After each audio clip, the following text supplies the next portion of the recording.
get started. I hate to spend too much time, but ultimately, I have a management company at this moment in time. I've probably done over 1,000 leases. So let's just say I didn't prepare too much for this topic because it's something I do every day.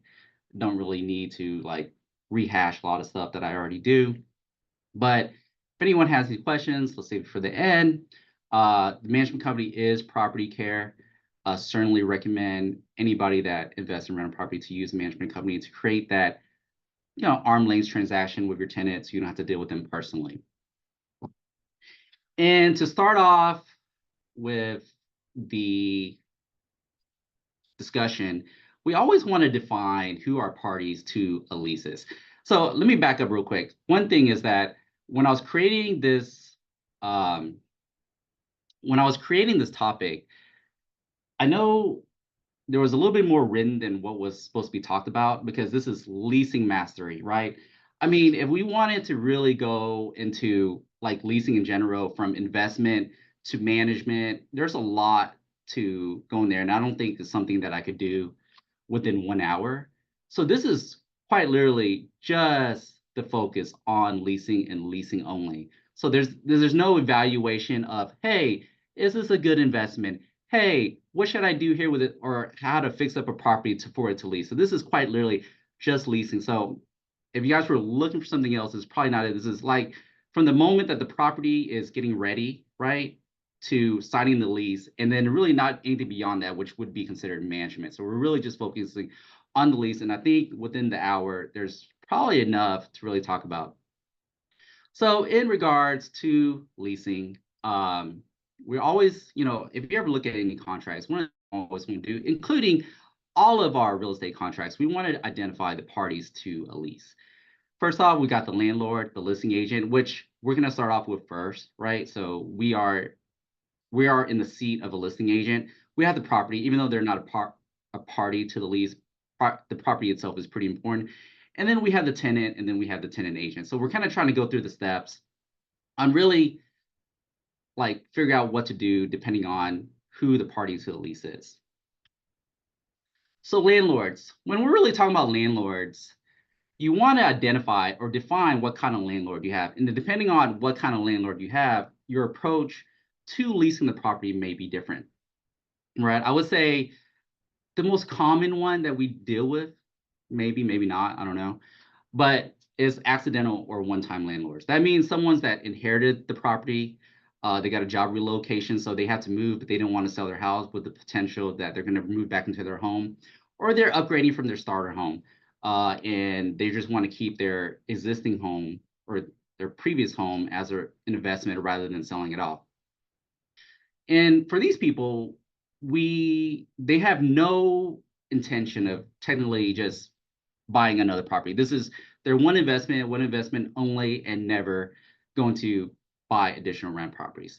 Then we move on to the investor, the beginning, the aspiring investors, right? The one that's getting their first property, and with the intention of buying more sometime in the future. The investor experience, someone that has more than 2 properties.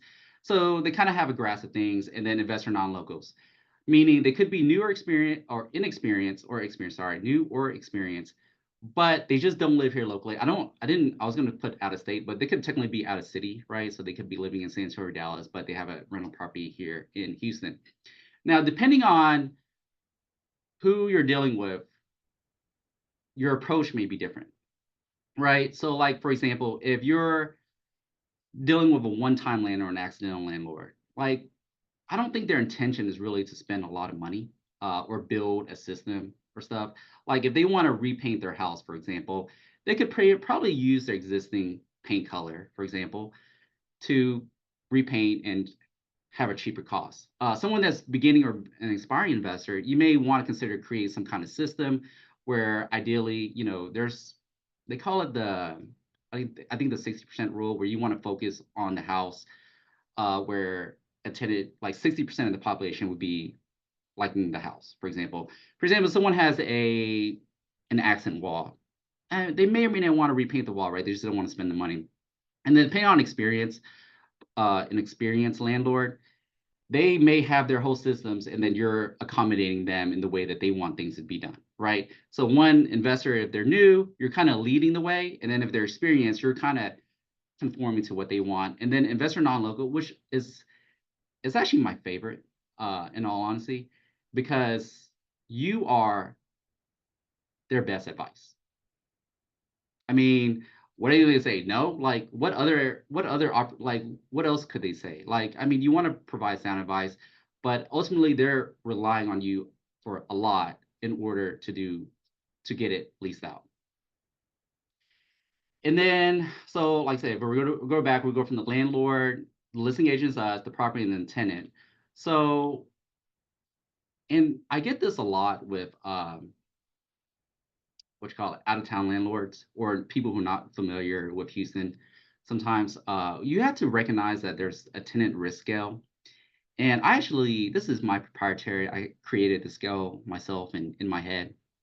But ultimately, you know, you really, depending on what kind of property you're renting out, um, you have to consider the risk of the tenant. And then based on the tenant risk scales, you have to create the criteria in which you would accept the tenants.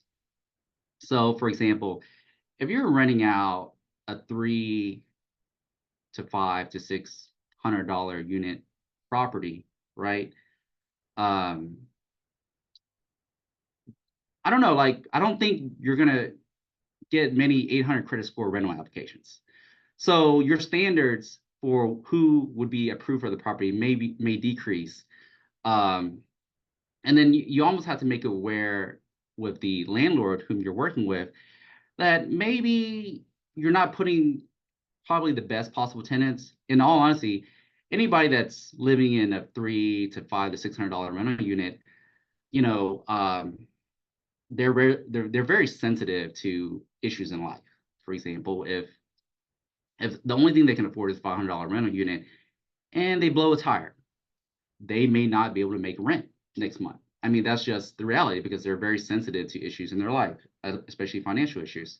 And then as you increase the scale, right, the monthly rent to 2,000, these people, you generally get a higher quality tenants, somebody that potentially has a higher credit score, better paying job, more stable life. So the risk of the tenant goes down. Again, in looking at this, I think one of the things to really consider is just that creating the expectation when you're working with your landlord is like, hey, we're if you're renting out a $10,000 unit, you're getting probably the quality of tenant you're getting is very high. You don't have to really question, it as much or be as skeptical when you're going through things. But someone in the 3 to 5, $600 range, you may have to lower your standards in order to get them approved or get the property rented out because property is not rented out is not making any money. There's no return on a vacant property. Marketing the property. So, like I said, after probably right around maybe 1,000 leases. We list every single property on HAR.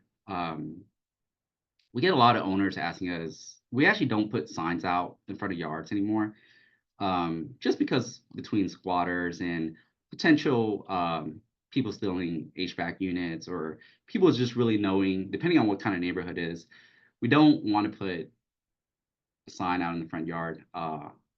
Probably depending on the neighborhood also, but we just don't want everyone in the neighborhood to know that this is a vacant property. And I'll give you an example. For one, is just recently, we had a little hurricane come through, Hurricane Beryl, and we had this property that is vacant. And then everyone decided in the whole neighborhood that any tree limbs go down, they made this our vacant property like their dump yard for all their tree limbs. So we have this whole yard just filled with trees now. Um, it's not cheap to move either, and we're trying to get it rented out, and it's not helping that there's all these trees in front of the yard. So um, just kind of thought in regards to putting a sign in the front yard, but in regards to listing the property, we do list everything on HER. I firmly believe that your best source of a potential tenant is one that's represented by another agent. Maybe that's me being biased in regards to, you know, I'm really big on helping the profession. We quite literally co-broke 100% of all our leases. Um, and we're happy to pay commissions. We don't really do any showing properties, and I think that helps other agents.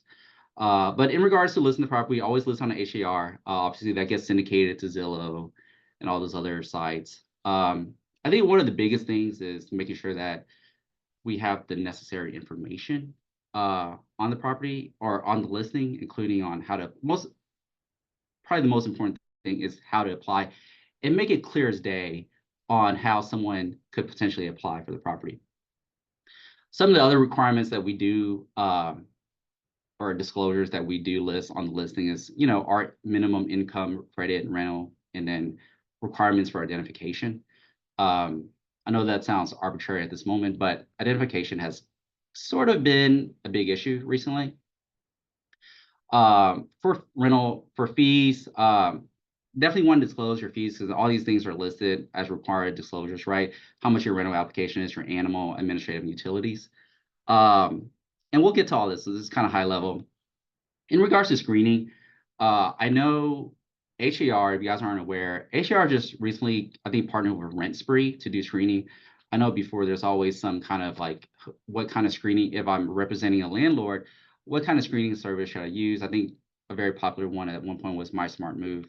I think Zillow has their own screening functionality, but I think HAR kind of figured out that a lot of people are struggling with the idea of how to screen tenants, and I think partner with Rent Spree. I think it's free to us. It's not something I use through our management company. We use a management software that we have this own screening function. And one of the issues with screening that no one really talks about, because every screening software pretends like they're the best, I would say that these screening apps or systems or software or companies that they aggregate data in a certain way. And I would say that they're not always accurate. And I would say the one thing that they're not very accurate on is probably criminal. And I'll say that because before I've screened someone, there's nothing on their criminal, and then luckily the person that owns the property, the landlord I was representing, he's an attorney, and after we had to evict the tenant, he was like, man, there was like a whole book on this tenant, like on their screen, on like their criminal record. And I'll tell you, I went back to our screening and found out that nothing came up on their screening from criminal. And what I say to that is that I just don't question screening. It is what it is. Either you rely on it or you don't. I choose to rely on it. And it is what it is. And it could be wrong. It could be right. But there's nothing else for me to go on other than the screen that's provided to me. So that's kind of where I'm at in regards to screening. I would say, again, I think the biggest issue is always with criminal because some jurisdictions like counties or cities don't report to this database that gets collected somehow. So a lot of it could be wrong or not, not complete is a better word. In regards to screening, so just kind of some high level stuff I think everyone should know is that, you can't screen or you can't not approve an application, just basic fair housing stuff, race, color, national origin, religion, sex, family status, disabilities. But you're certainly allowed to on income, credit history, rental history, employment. So just some basic fair housing stuff there. And I will say biggest, like if you want to really help out your client, your landlord, to having a good experience, I will say that screening may be the most important thing there is to really be on point about, to be very thorough in your screening. And I say this, right? And I have be more of a professional. And the reason and why I say that is like, for example, rent is generally, rent is greater than pity usually, meaning principal, interest, taxes, and insurance. So rent is generally higher than someone that has a mortgage. And as you know, I don't know why there's a green line there.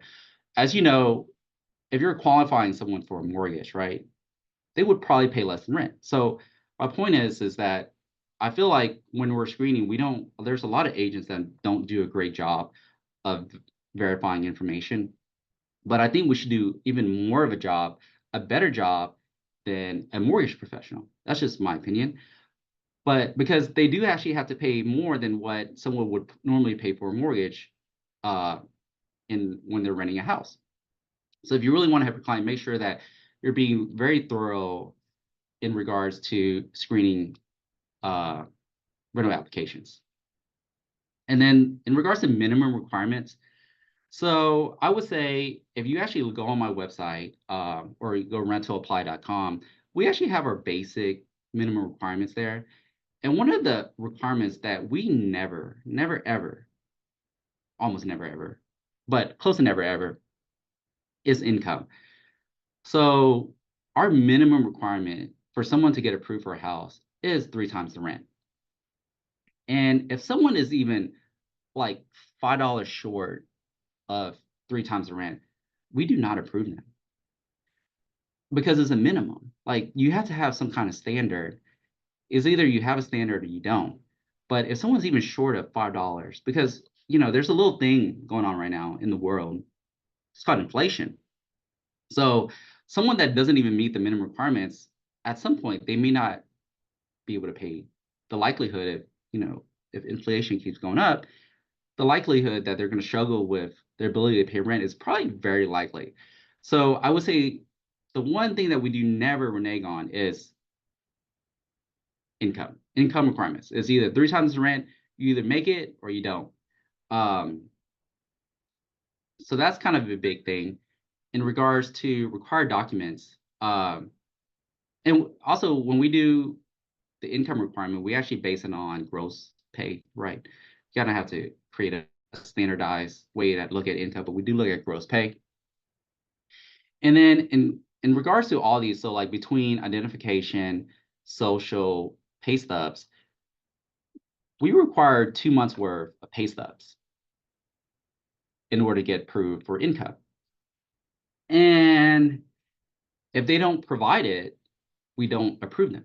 Like this is what I mean by being more professional. And this is like no different than like if you're about to go get a mortgage and your mortgage requires you to have 2 months worth of pay, your last 2 months bank statements, and that's what you're required to get a mortgage, right? And if you don't provide it, and then the mortgage professional is like, sorry, but we can't approve you, can't pre-approve you because you did not provide your 2 months worth of pay stubs or 2 years worth of tax returns, you're just not going to get the mortgage. And the attitude that you should get in regards to approving tenants for a rental property or helping your landlord out is that if you're asking for 2 months worth of pay stubs, 2 months worth of bank statements, whatever you're asking for, and if they don't provide it, the response should be, unfortunately, we requested 2 months worth of pay stubs. You did not provide it, and you're not approved for the rental property. Like that's how you should go about it. Because a rental property is I would say, a very expensive asset for most people, you could say. So you don't want to screw over your landlord or your client by not making sure that you're being not professional enough. Because if someone doesn't provide, you know, I would say also this, and I get issues with this all the time, is that, for example, someone provide me 2 years worth of tax returns, and they own their own business, right? And they show no income. And the agent will always come back and say like, oh, that's what they show in their tax return, but they make more than that. I'm like, that's a cool story, but I need actual provable income. I cannot go based on you're like, oh, hey, I promise you that they make more, or I promise you we make more than what we show on our tax returns. Everything's about provable income. Because, at some point, for example, if the landlord has to evict the tenant, and they come back and it's like, oh, well, they actually didn't meet the income requirements, but that they said that they make the income requirements, it's probably not a good look. Uh, so my point on screening is to be more professional. You have your required documents. Either you get them or you don't. It's either yes or no. Either they make the income requirements, either they do or they don't. And then if they don't, then you don't approve them. Kind of a big thing. Again, professional skepticism on everything that you get between ID, pay stubs. If something looks kind of funny, I would say over the past year, the amount of fake IDs and fake pay stubs have increased dramatically. We've had to do additional checks in order to make sure that they're the actual person. Um, I think if they have a Texas ID, you can there's the Texas ID or whatever the DMV website or something where you can check their ID. If you have their social security number, and then a picture of their ID, you can check their ID to verify that the person. There's been a few instances where we check them and they're not the person, or it comes up as fake. So we do that, and every state has their own. Plus some additional things that we've done to verify that that is the person. Definitely always call the employer also to make sure that they're actually working. We do employment verification quite a bit. We do not do rental verification very often because I don't find them to be very helpful. Um, so we do employment and making sure that the person is actually the person who they represent them to be. Animals. You know, we've changed everything used to be pets. Now everything's referenced as animals. I think this is probably the one area where I found a lot of frustration in regards to NAR or TXR. I think those bodies or what we pay our fees to are really supposed to help us be do be better at our job. And I think the one area that they've really fallen off on is in regards to emotional support animals or assistance animals. I know there's been some updates, but it did take them, I think TXR, a while to really address kind of the whole animals things. Uh, in regards to emotional support animals and pet animals or assistance animals, we actually use a third-party service now called Pet Screening, and we've offloaded our liability essentially. So if someone comes up with a letter saying that they need a required emotional support animal, we actually use a service that checks to see if that letter is valid or not. So that service is called Pet Screening. I actually just got a new email from another company, a competing company called Our Pet Policy, that really that does the same thing where they validate if an animal is actually if it's a valid emotional support animal, and that's what we do. So we offload our liability in regards to accepting any kind of animal. They have to go through this process in order for their animal to get approved to validate if it is an emotional support animal or not. But after that, TXR has given us three forms. I would say I would make good use of all three forms. The first one is for the landlord. Um, I think for anyone hasn't that has not done a lot of leasing, again, I think it becomes overwhelming and there's a lot of ambiguity in regards to animals. I definitely recommend to have this signed by the landlord and kind of let them know because you don't want to get in trouble if they don't want to approve an animal that should be approved. Um, Ultimately, you get in trouble, right? This is the second form is response to request for assistance animal. That should be part of the rental application. Um, and then the animal agreement. I would say, I think with this whole animal things is really put agents in a tough spot, right? It's not something that we enjoy doing. But I would say that there's a few things that we can do to help our landlord, right? Again, so this is leasing and then assisting our landlord or client in regards to leasing a property. Is that even though they have an emotional support animal or some kind of assistance animals, there are still some requirements in that requirement. First off, all animals should be vaccinated, right? Not all, but like for example, if you have a dog or something, they should at least be vaccinated, and then they need to provide documentation that their dog or animal was vaccinated for rabies at least. Another requirement, so we're supposed to provide reasonable accommodation is the term that they like to use. So if they have a dog, for example, you can require them to have some kind of renter's insurance that covers their pet. And then subsequent to that, for all our animals, we actually require a flea treatment afterwards. Um, so it's either they do the flea treatment and then they provide the support that a flea treatment was done after they moved that out, or we have a set fee. And I think that fee is at most $250 for do a flea treatment after they move out. So we can reduce that from the security deposit. Um, One of the things I don't know a lot of people are familiar, but in regards to dogs, I think one of the things that people are always hiding on is someone has a pit bull, right? Kind of a animal that could be dangerous or aggressive, right? We call them aggressive breeds. And if someone on their rental application, instead of putting a pit bull as um, their pet or their animal, and rather than saying a pit bull, they put Staffordshire Terrier, which is kind of like the technical term for a pit bull. We actually automatically deny those people because they are certainly trying to hide the fact that they have a pit bull. I think that pit bull is like the most common term.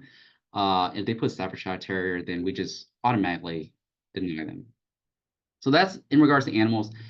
Um, I said I would definitely use all three forms. I definitely use the first one, but like I said, we have our own forms in regards that kind of really mimic what TXR has put out in regards to animals.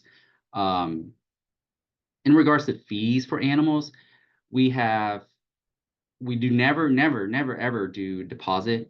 Additional deposit for animals is really just additional security deposit. We now originally we had done a one-time pet fee, but now we've actually moved towards doing a monthly animal fee rather than a one-time fee, just because pet issues, you could say. You got to make it worthwhile for someone to have a pet in their house. Writing the lease. So let's just say you listed the property, you've received rental applications, you've done your screening, and now it comes to writing the lease.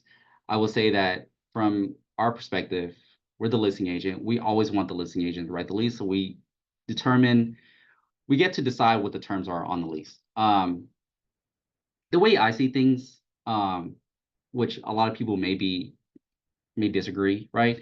Is that like, for example, if you were to buy a new construction house, right? And my friends, and I've helped some friends buy some new construction houses, and I'm like, I don't really even read the agreement. I mean, I get the high level points, but at the end of the day, these agreements, right? Some of the detailed terms are non-negotiable. Like you can't go through a contract and then like mark up their contract and tell them like, hey, this is what you're looking for. You're kind of just stuck with whatever terms for the most part, other than price, right? Like you're stuck with their little small terms. And the way I see it is like once you write the lease between like late fees, when rent is due, those terms, in my opinion, are non-negotiable, right? Um, Very non-negotiable. Like, it's kind of take it or leave it. I guess maybe depending on how desperate you are and how many days the property's been on the market. But for the most part, I would say our terms are non-negotiable. It is what's in the lease. You can kind of negotiate on price and security deposits and other fees and like animal fees and stuff. But our other terms, like how many days late and stuff, are non-negotiable. It is what it is. Our late fees are non-negotiable. Just take it or leave it. Within the lease, you definitely want to identify how someone will communicate in regards to maintenance issues, right? You don't want to set up your landlord in such a way where I actually don't even recommend providing the landlord's phone number. Um, I would say email is probably the best way. Uh, but certainly how to pay rent, making sure you have all the required disclosures, and we'll get that to a second, which is kind of like the lead base that was required, the flood disclosure, the HOA, all these things are required in the lease. Set the dates, make sure the prorated rent's correct, and then the methods of delivery on how they're supposed to get keys, how rent is supposed to get received. So all these things are supposed to be set up in the lease. I will say that we do for at our company, we do a lot of one-way communication, meaning we have a set way on how you're supposed to communicate. That's through like their tenant portal. And then we communicate one way a lot. Like, for example, for every month, we send out a statement on how much rent is owed. And we're not expecting a response. So we use a lot of do not reply emails, right? We're not interested in having a conversation back and forth. Even our texts are one-way text is like announcements versus we're trying to communicate via text. Highly recommend to never ever communicate via text. Writing the lease. I think the one document that has saved me, not saved, but like really helped out in a lot of situations this is a broker notice of tenant. It is an HAR form. It's HAR 410. There's a lot of helpful items in there in relation to like liability issues for mold and some other items. I will say that the vast majority of leases that I've seen not from us does not include this form. I highly recommend to include this form in every single lease that you guys create.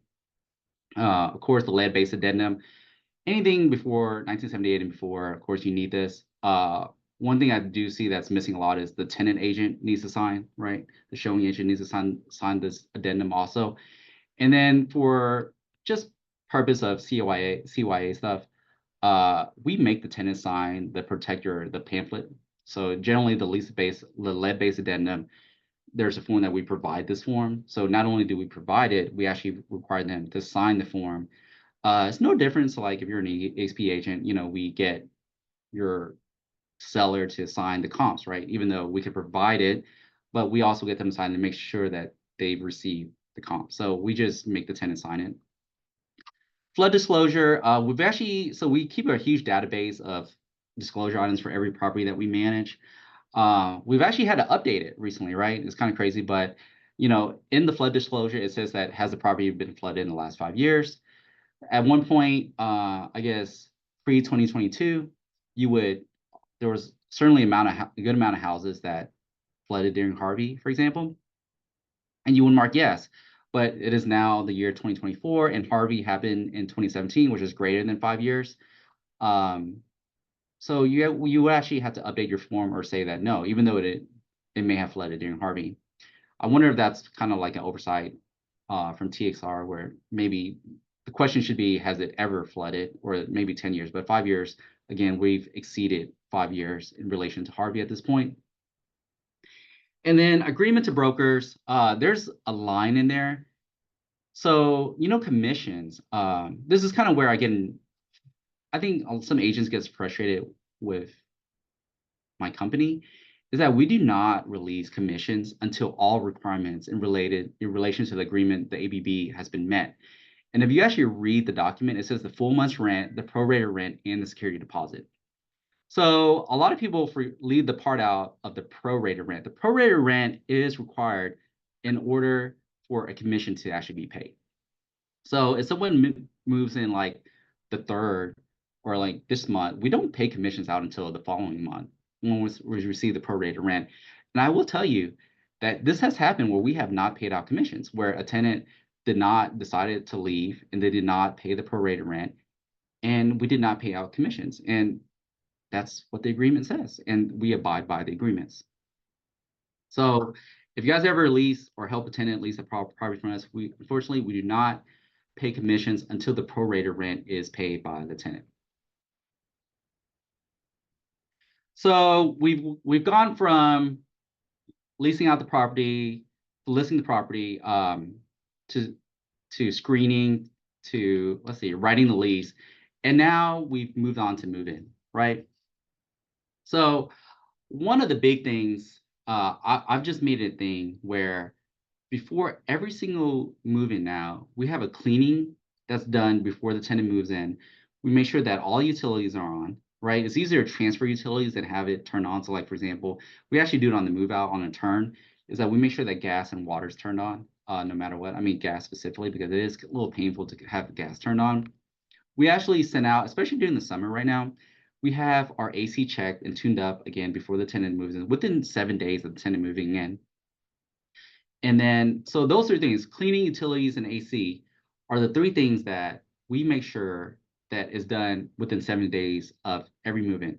I don't think there's anything more frustrating than right now if a brand new tenant were to move into a property, and then the first day they get there, the AC does not work. I will say that if you want to put your landlord in hell in regards to the tenant, you want to make sure that the AC is working. So we do an AC tune-up before every move-in and a cleaning. So between cleaning, so having water on, the house being clean, and the AC working, you will remove a lot of the issues that you have once a tenant moves into the property.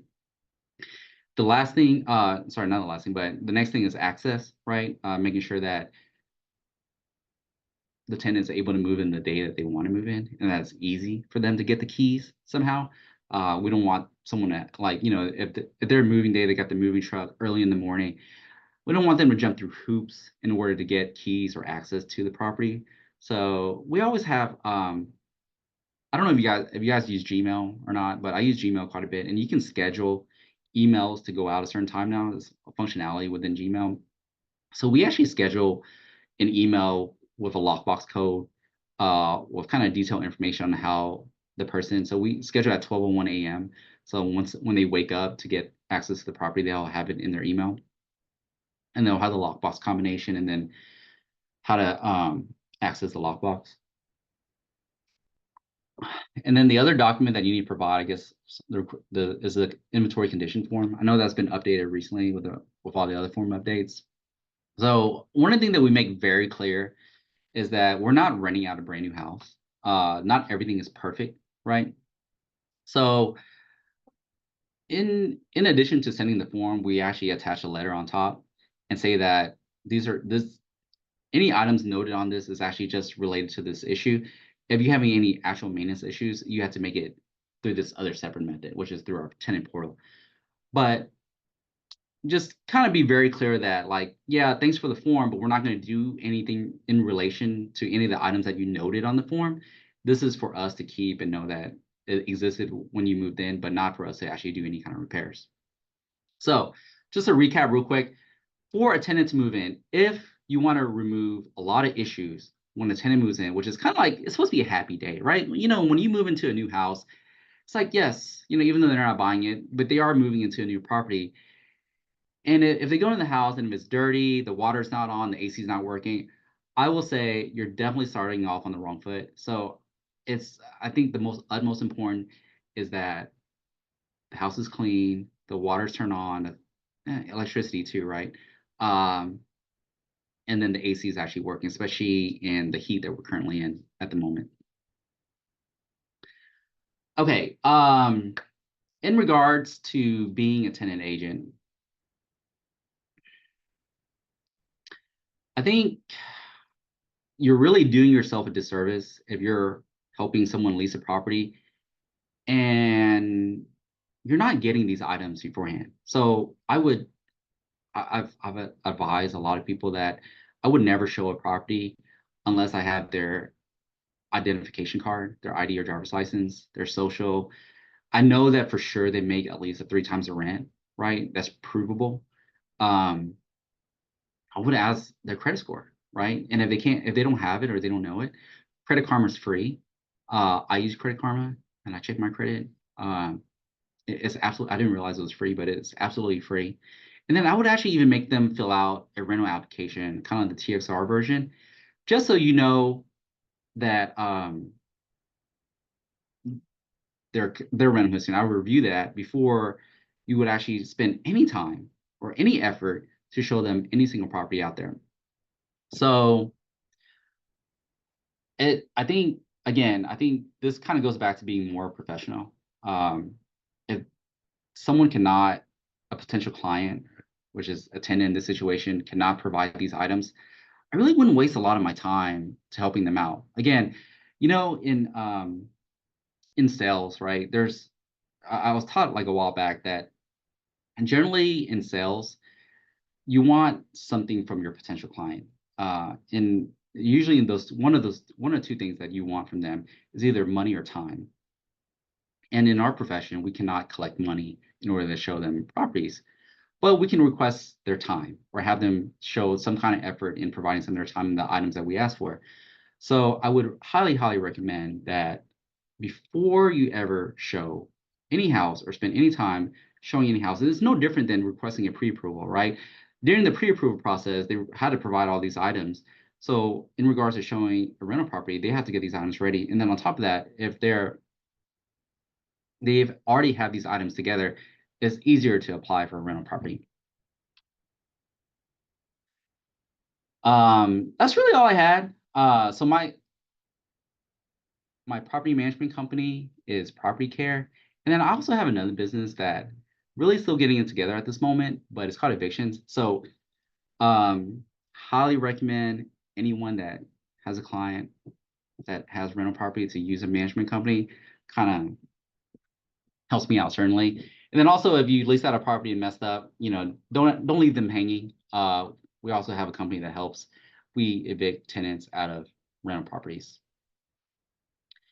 And that's kind of all I had. Really never really get a feel when I don't know, I'm doing a online online presentation.